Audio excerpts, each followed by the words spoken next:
Edgar Allan Poe.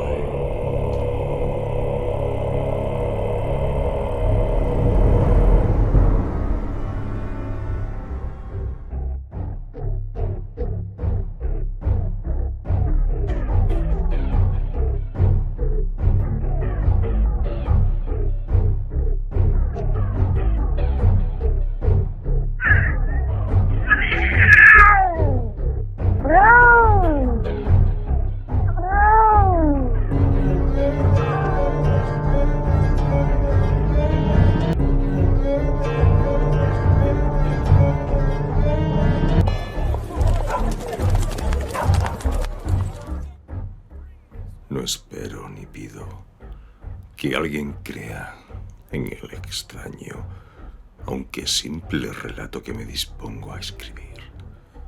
Loco estaría si lo esperara, cuando mis sentidos rechazan su propia evidencia. Pero no estoy loco, y sé muy bien que esto no es un sueño. Mañana voy a morir, y quisiera aliviar hoy mi alma. Mi propósito inmediato consiste en poner de manifiesto, simple, sucintamente y sin comentarios, una serie de episodios domésticos. Las consecuencias de esos episodios me han aterrorizado y me han torturado y por fin me han destruido. Pero no intentaré explicarlos. Si para mí han sido horribles, para otros resultarán menos espantosos que baroques. Más adelante, tal vez, aparecerá alguien cuya inteligencia reduzca mis fantasmas a lugares comunes.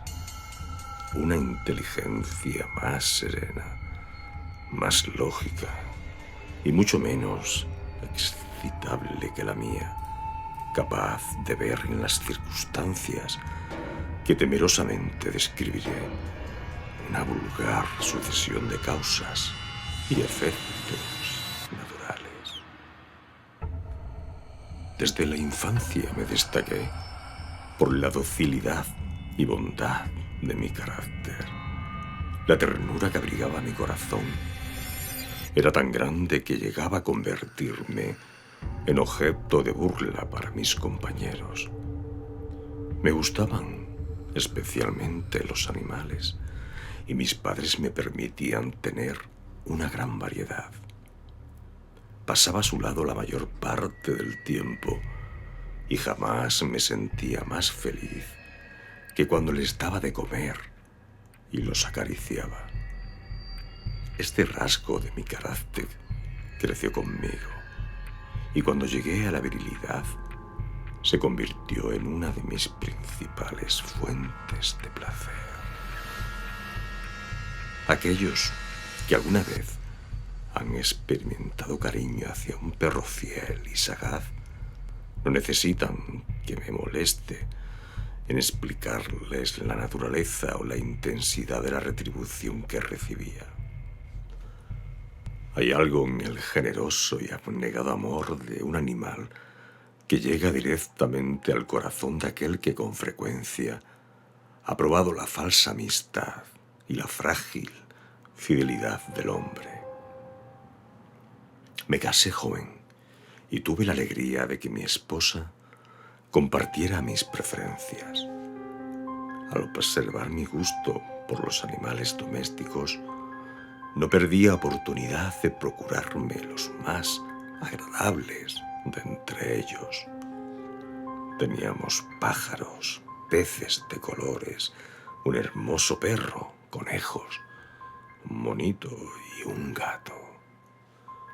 Este último era un animal de notable tamaño y hermosura, completamente negro y de una sagacidad asombrosa. Al referirse a su inteligencia, mi mujer, que en el fondo era no poco supersticiosa, aludía con frecuencia a la antigua creencia popular de que todos los gatos negros son brujas metamorfoseadas. No quiero decir que lo creyera seriamente, y solo menciono la cosa porque acabo de recordarla. Plutón, tal era el nombre del gato. Se había convertido en mi favorito y mi camarada. Solo yo le daba de comer y él me seguía por todas partes en casa. Me costaba mucho impedir que anduviera tras de mí en la calle.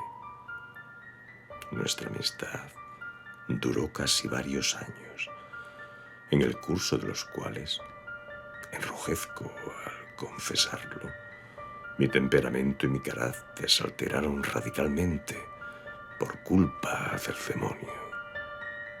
Intemperancia. Día a día me fui volviendo más melancólico, irritable e indiferente hacia los sentimientos ajenos. Llegué incluso a hablar descomedidamente a mi mujer y terminé por infligirle violencias personales. Mis favoritos, claro está, sintieron igualmente el cambio de mi carácter. No solo los descuidaba, sino que llegué a hacerles daño. Hacia Plutón, sin embargo, conservé suficiente consideración como para abstenerme de maltratarlo, cosa que hacía con los conejos, el mono y hasta el perro cuando por casualidad, o movidos por el afecto, se cruzaban en mi camino. Mi enfermedad, empero, se agravaba, pues ¿qué enfermedad es comparable al alcohol? Y finalmente el mismo Plutón, que ya estaba viejo y por tanto algo enojadizo, empezó a sufrir las consecuencias de mi mal humor. Una noche en que volví a casa completamente embriagado, después de una de mis correrías por la ciudad, me pareció que el gato evitaba mi presencia. Lo alcé en brazos, pero asustado por mi violencia, me mordió ligeramente la mano. Al punto se apoderó de mí una furia demoníaca y ya no supe lo que hacía. Fue como si la raíz de mi alma se separara de golpe de mi cuerpo. Una maldad más que diabólica, alimentada por la ginebra, estremeció cada fibra de mi ser. Sacando del bolsillo del chaleco un cortaplumas, lo abrí mientras sujetaba al pobre animal por el pescuezo y deliberadamente le hice saltar un ojo. Enrojezco, me abrazo, tiemblo mientras escribo tan condenable atrocidad. Y cuando la razón retornó con la mañana, cuando hube disipado en el sueño los vapores de la orgía nocturna, sentí que el horror se mezclaba con el remordimiento ante el crimen cometido. Pero mi sentimiento era débil y ambiguo. No alcanzaba a interesar al alma. Una vez más, me hundí en los excesos y muy pronto ahogué en vino los recuerdos de lo sucedido. El gato, entretanto, mejoraba poco a poco. Cierto que la órbita donde faltaba el ojo presentaba un horrible aspecto. Pero el animal no parecía sufrir ya. Se paseaba como de costumbre por la casa, aunque, como es de imaginar, huía aterrorizado al verme. Me quedaba aún bastante de mi manera de ser para sentirme agraviado por la evidente antipatía de un animal que alguna vez me ha querido tanto. Pero este sentimiento no tardó en ceder paso a la irritación. Y entonces, para mi caída final e irrevocable, se presentó el espíritu de la perversidad. La filosofía no tiene en cuenta a este espíritu, y sin embargo tan seguro estoy de que mi alma existe como de que la perversidad es uno de los impulsos primordiales del corazón humano, una de las facultades primarias indivisibles, uno de esos sentimientos que dirigen el carácter del hombre. ¿Quién no se ha sorprendido a sí mismo 100 veces en momentos en que cometía una acción tonta o malvada por la simple razón de que no debía cometerla?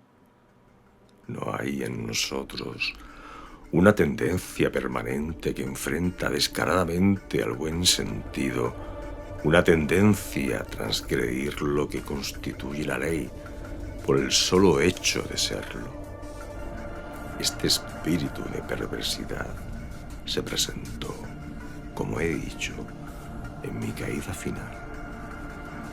Y el insondable anhelo que tenía mi alma de dejarse a sí misma, de violentar su propia naturaleza, de hacer mal por el mal mismo, me incitó a continuar y finalmente a consumar el suplicio que había infligido a la inocente bestia. Una mañana, obrando a sangre fría, le pasé un lazo por el pescuezo y lo ahorqué en la rama de un árbol. Lo ahorqué mientras las lágrimas manaban de mis ojos y el más amargo remordimiento me apretaba el corazón. Lo ahorqué porque recordaba que me había querido y porque estaba seguro de que no me había dado motivo para matarlo. Lo ahorqué porque sabía que al hacerlo cometía un pecado mortal que comprometería mi alma hasta llevarla, si ello fuera posible, más allá del alcance de la infinita misericordia del Dios más misericordioso y más terrible. La noche de aquel mismo día en que cometí tan cruel acción me despertaron gritos de incendio. Las cortinas de mi cama eran una llama viva y toda la casa estaba ardiendo. Con gran dificultad pudimos escapar de la conflagración mi mujer, un sirviente y yo. Todo quedó destruido. Mis bienes terrenales se perdieron y desde ese momento tuve que resignarme a la desesperanza. No incurriré en la debilidad de establecer una relación de causa y efecto entre el desastre y mi criminal acción. Pero estoy detallando una cadena de hechos y no quiero dejar ningún eslabón incompleto. Al día siguiente del incendio, acudí a visitar las ruinas. Salvo una, las paredes se habían desplomado. La que quedaba en pie era un tabique divisorio de poco espesor, situado en el centro de la casa y contra el cual se apoyaba antes la cabecera de mi lecho. El enlucido había quedado a salvo de la acción del fuego, cosa que atribuí a su reciente aplicación. Una densa muchedumbre habíase reunido frente a la pared y varias personas parecían examinar parte de la misma con gran atención y detalle. Las palabras extraño, curioso y otras similares excitaron mi curiosidad. Al aproximarme vi que en la blanca superficie, grabada como un bajo relieve, aparecía la imagen de un gigantesco gato. El contorno tenía una nitidez verdaderamente maravillosa. Había una soga alrededor del pescuezo del animal. Al descubrir esta aparición, ya que no podía considerarla otra cosa, me sentí dominado por el asombro y el terror. Pero la reflexión vino luego en mi ayuda. Recordé que había ahorcado al gato en un jardín contiguo a la casa. Al producirse la alarma del incendio, la multitud había invadido inmediatamente el jardín. Alguien debió de cortar la soga y tirar al gato en mi habitación por la ventana abierta. Sin duda, habían tratado de despertarme en esa forma. Probablemente la caída de las paredes comprimió a la víctima de mi crueldad contra el enlucido recién aplicado, cuya cal, junto con la acción de las llamas y el amoníaco del cadáver, produjo la imagen que acababa de ver. Si bien en esta forma quedó satisfecha mi razón, ya que no mi conciencia, sobre el extraño episodio, lo ocurrido impresionó profundamente mi imaginación. Durante muchos meses no pude librarme del fantasma del gato. Y en todo ese tiempo dominó mi espíritu un lamentar la pérdida del animal y buscar en los viles antros que habitualmente frecuentaba algún otro de la misma especie y apariencia que pudiera ocupar su lugar. Una noche en que, borracho a medias, me hallaba en una taberna más que infame, reclamó mi atención algo negro, posado sobre uno de los enormes toneles de ginebra que constituían el principal moblaje del lugar. Durante algunos minutos había estado mirando dicho tonel y me sorprendió no haber advertido antes la presencia de la mancha negra en lo alto. Me aproximé y la toqué con la mano. Era un gato negro muy grande, tan grande como Plutón y absolutamente igual a este, salvo un detalle. Plutón no tenía el menor pelo blanco en el cuerpo, mientras este gato mostraba una vasta, aunque indefinida mancha blanca que le cubría casi todo el pecho.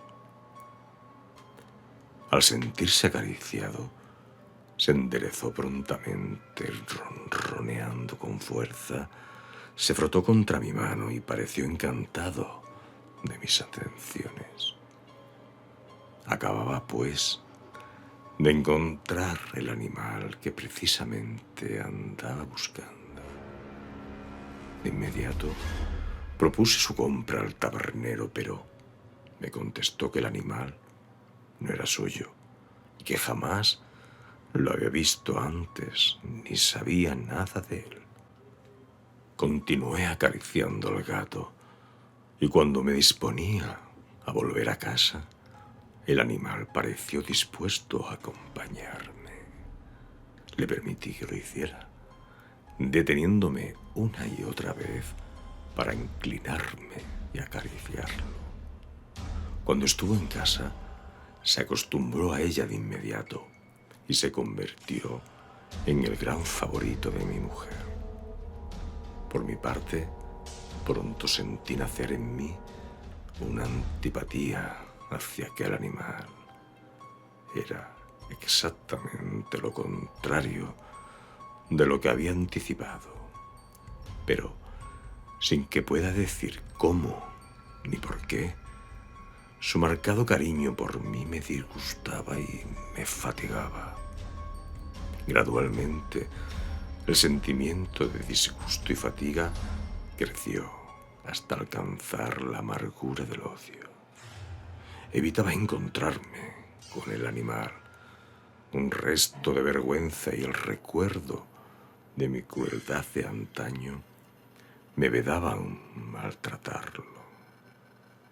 Durante algunas semanas me abstuve de pegarle o de hacerle víctima de cualquier violencia, pero gradualmente muy gradualmente, llegué a mirarlo con inexpresable odio y a oír en silencio de su detestable presencia, como si fuera una emanación de la peste.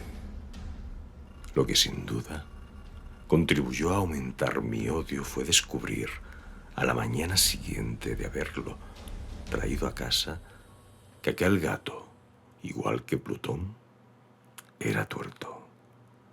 Esta circunstancia fue precisamente la que le hizo más grato a mi mujer, quien, como ya dije, poseía en alto grado esos sentimientos humanitarios que alguna vez habían sido mi rasgo distintivo y la fuente de mis placeres más simples y más puros. El cariño del gato por mí parecía aumentar en el mismo grado que mi aversión. Seguía mis pasos con una pertinacia que me costaría hacer entender al lector. Donde quiera que me sentara, venía a ovillarse bajo mi silla o saltaba a mis rodillas prodigándome sus odiosas caricias. Si echaba a caminar, se metía entre mis pies, amenazando con hacerme caer, o bien clavaba sus largas y afiladas uñas en mis ropas para poder trepar hasta mi pecho. En esos momentos, aunque ansiaba aniquilarlo de un solo golpe, me sentía paralizado por el recuerdo de mi primer crimen, pero sobre todo, quiero confesarlo ahora mismo, por un espantoso terror al animal. Aquel temor no era precisamente miedo de un mal físico, y sin embargo, me sería imposible definirlo de otra manera. Me siento casi avergonzado de reconocer, sí, aún en esta celda de criminales, me siento casi avergonzado de reconocer que el terror, el espanto que aquel animal me inspiraba, era intensificado por una de las más insensatas quimeras que sería dado concebir. Más de una vez mi mujer me había llamado la atención sobre la forma de la mancha blanca de la cual ya he hablado y que constituía la única diferencia entre el extraño animal y el que yo había matado. El lector recordará que esta mancha, aunque grande, me había parecido al principio de forma indefinida, pero gradualmente, de manera tan imperceptible que mi razón luchó durante largo tiempo por rechazarla como fantástica. La mancha fue asumiendo un contorno de rigurosa precisión. Representaba ahora algo que me estremezco al nombrar, y por ello odiaba, temía, y hubiera querido librarme del monstruo si hubiese sido capaz de atreverme. Representaba, digo, la imagen de una cosa atroz, siniestra, la imagen del patíbulo. Oh, lúgubre y terrible máquina del horror y del crimen, de la agonía y de la muerte. Me sentí entonces más miserable que todas las miserias humanas. Pensar que en una bestia, cuyo semejante había yo destruido desdeñosamente, una bestia era capaz de producir tan insoportable angustia en un hombre creado a imagen y semejanza de Dios. Ay, ni de día ni de noche pude ya gozar de la bendición del reposo. De día, aquella criatura no me dejaba un instante solo. De noche, despertaba hora a hora de los más horrorosos sueños para sentir el ardiente aliento de la cosa en mi rostro y su terrible peso, pesadilla encarnada de la que no me era posible desprenderme, apoyado eternamente sobre mi corazón. Bajo el agobio de tormentos semejantes, sucumbió en mí lo poco que me quedaba de bueno. Solo los malos pensamientos disfrutaban ya de mi intimidad, los más tenebrosos, los más perversos pensamientos. La melancolía habitual de mi humor creció hasta convertirse en aborrecimiento de todo lo que me rodeaba y de la entera humanidad. Y mi pobre mujer, que de nada se quejaba, llegó a ser la habitual y paciente víctima de los repentinos y frecuentes arrebatos de ciega cólera a que me abandonaba.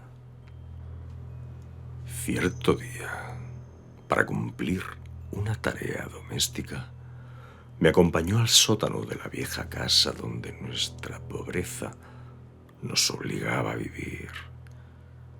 El gato me siguió mientras bajaba la empinada escalera y estuvo a punto de tirarme cabeza abajo, lo cual me exasperó hasta la locura. Alzando un hacha y olvidando en mi rabia los pueriles temores que hasta entonces habían detenido mi mano, descargué un golpe que hubiera matado instantáneamente al animal de haberlo alcanzado. Pero la mano de mi mujer detuvo su trayectoria. Entonces, llevado por su intervención a una rabia más que demoníaca, me zafé de su abrazo y le hundí el hacha en la cabeza. Sin un solo quejido, cayó muerta a mis pies. Cumplido este espantoso asesinato, me entregué al punto y con toda sangre fría a la tarea de ocultar el cadáver. Sabía que era imposible sacarlo de casa tanto de día como de noche sin correr el riesgo de que algún vecino me observara. Diversos proyectos cruzaron mi mente. Por un momento pensé en descuartizar el cuerpo y quemar los pedazos. Luego se me ocurrió cavar una tumba en el piso del sótano. Pensé también si no convenía arrojar el cuerpo al pozo del patio o meterlo en un cajón, como si se tratara de una mercadería común, y llamar a un mozo de cordel para que lo retirara de casa. Pero al fin di con lo que me pareció el mejor expediente y decidí emparedar el cadáver en el sótano, tal como se dice que los monjes de la Edad Media emparedaban a sus víctimas. El sótano se adaptaba bien a este propósito. Sus muros eran de material poco resistente y estaban recién revocados con un mortero ordinario que la humedad de la atmósfera no había dejado endurecer. Además, en una de las paredes se veía la saliencia de una falsa chimenea, la cual había sido rellenada y tratada de manera semejante al resto del sótano. Sin lugar a dudas, sería muy fácil sacar los ladrillos en esa parte, introducir el cadáver y tapar el agujero como antes, de manera que ninguna mirada pudiese descubrir algo sospechoso. No me equivocaba en mis cálculos. Fácilmente saqué los ladrillos con ayuda de una palanca y luego de colocar cuidadosamente el cuerpo contra la pared interna, lo mantuve en esa posición mientras aplicaba de nuevo la mampostería de su forma original. Después de procurarme argamasa, arena y cerda, preparé un enlucido que no se distinguía del anterior y revoqué cuidadosamente el nuevo enladrillado. Concluida la tarea, me sentí seguro de que todo estaba bien. La pared no mostraba la menor señal de haber sido tocada. Había barrido hasta el menor fragmento de material suelto. Miré en torno triunfante y me dije: aquí por lo menos no he trabajado en vano. Mi paso siguiente consistió en buscar a la bestia causante de tanta desgracia, pues al final me había decidido a matarla. Si en aquel momento el gato hubiera surgido ante mí, su destino habría quedado sellado. Pero por lo visto, el astuto animal, alarmado por la violencia de mi primer acceso de cólera, se cuidaba de aparecer mientras no cambiara mi humor. Imposible describir o imaginar el profundo, el maravilloso alivio que la ausencia de la detestada criatura trajo a mi pecho. No se presentó aquella noche y así, por primera vez desde su llegada a la casa, pude dormir profunda y tranquilamente. Sí, pude dormir aún con el peso del crimen sobre mi alma. Pasaron el segundo y el tercer día y mi atormentador no volvía. Una vez más, respiré como un hombre libre. Aterrado, el monstruo había huido de casa para siempre. Ya no volvería a contemplarlo. Gozaba de una suprema felicidad y la culpa de mi negra acción me preocupaba muy poco.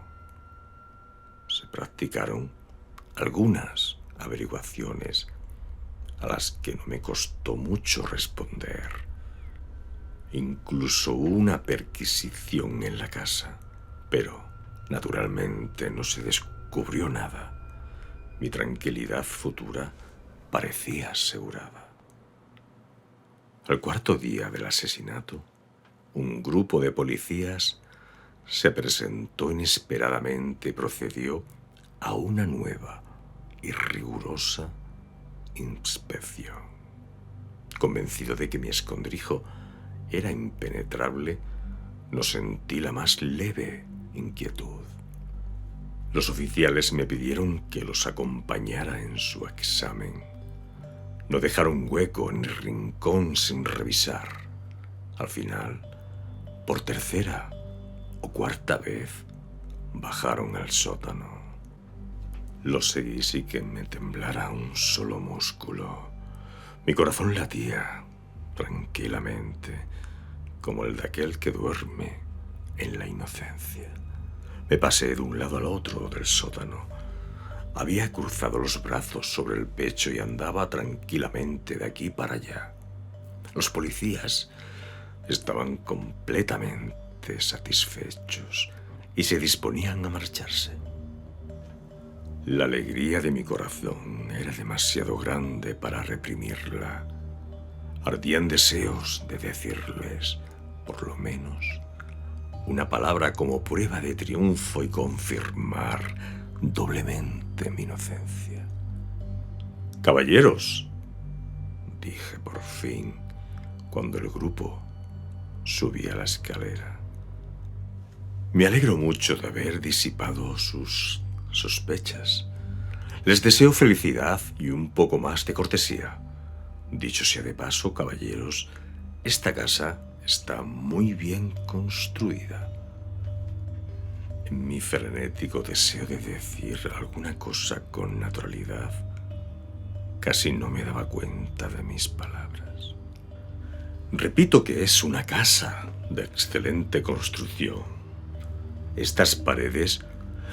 ¿Ya se marchan ustedes, caballeros? Tienen una gran solidez. Y entonces, arrastrado por mis propias bravatas. Golpeé fuertemente con el bastón que llevaba en la mano sobre la pared del enladrillado tras de la cual se hallaba el cadáver de la esposa de mi corazón. Que Dios me proteja y me libre de las garras del archidemonio. Apenas había cesado el eco de mis golpes cuando una voz respondió dentro de la tumba. Un quejido sordo y entrecortado al comienzo, semejante al sollozar de un niño, que luego creció rápidamente hasta convertirse en un largo, agudo y continuo alarido anormal, como inhumano, un aullido, un clamor de lamentación, mitad de horror, mitad de triunfo, como solo puede haber brotado en el infierno de la garganta de los condenados en su agonía y de los demonios exultantes en la condenación.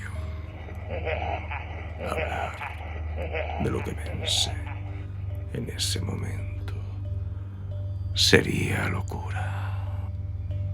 Presa de vértigo, fui tambaleándome hasta la pared opuesta.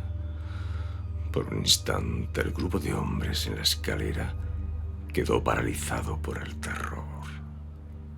Luego, una docena de robustos brazos atacaron la pared, que cayó de una pieza.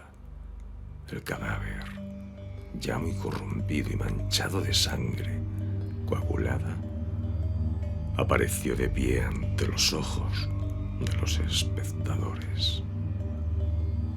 Sobre su cabeza, con la roja boca abierta y el único ojo como de fuego, estaba agazapada la horrible bestia cuya astucia me había inducido al asesinato y cuya voz delatora me entregaba al verdugo.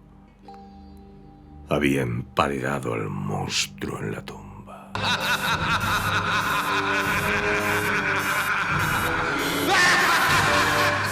El gato negro.